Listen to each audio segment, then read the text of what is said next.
I'd say my biggest struggle, which up until today is still a big thing on my, like, as a as a personal matter.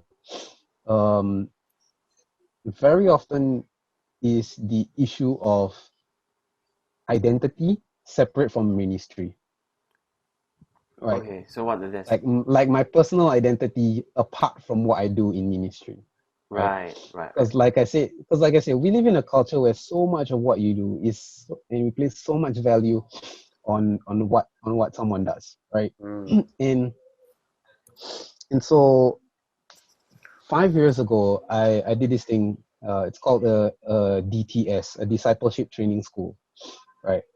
And anyone, and a lot of Christians would have heard of it. It's by this organization called YWAM, Youth with a Mission, YWAM, right? And I would highly recommend it to any believer, right? Like, take 6 months off your work life, go and do this thing, right? Like, seriously. Um, and at the time I did mine, so I did mine in Townsville, North Queensland, in Australia. It's Mm. this smaller city, this small city, like 3 hours south of Cairns, right, from the Great Barrier Reef, that area.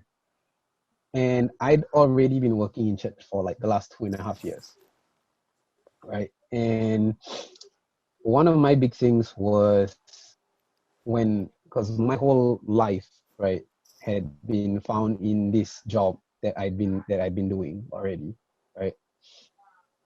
And then I take this time away to do some classes and do some missions work. And I realized that when I come into this setting, right, like, I'm no longer church worker Aaron. I'm just like another one Right, of the right, class right, right, guys, right, right. right, right. And cause like, and as stupid as it sounds, right, just the every day walking into work, right, and just having like a whole bunch of students who's like, hi Aaron, hi Aaron, hi Aaron, like like it feeds your ego, right?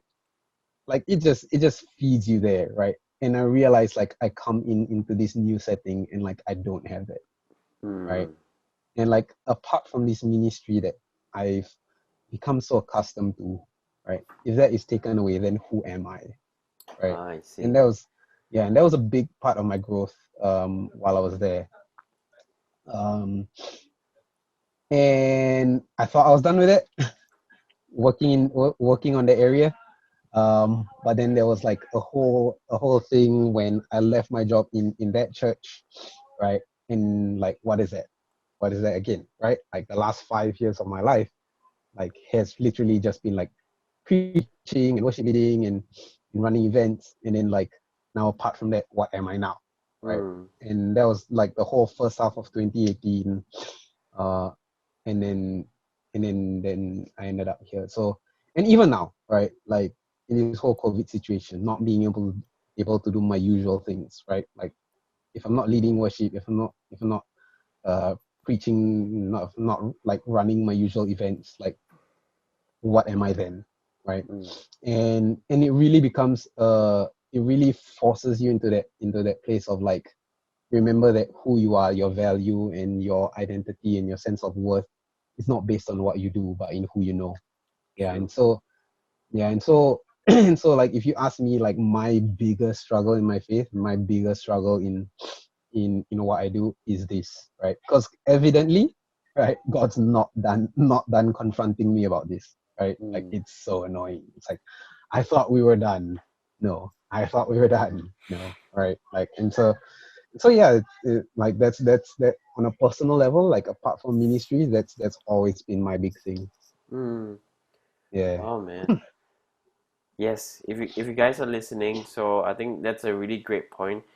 So, I mean, for Aaron, he does not, so he struggles with his identity and with his ministry because he's a youth pastor, right?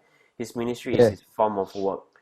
So I think most times we struggle with that, like, and the thing that he brought up just now is that how Jesus loves you unconditionally. So no matter what you do and who you are, he will love you, even if you, I mean, at times we are not perfect, right? We're not going to perform our best, but he still loves you no matter what.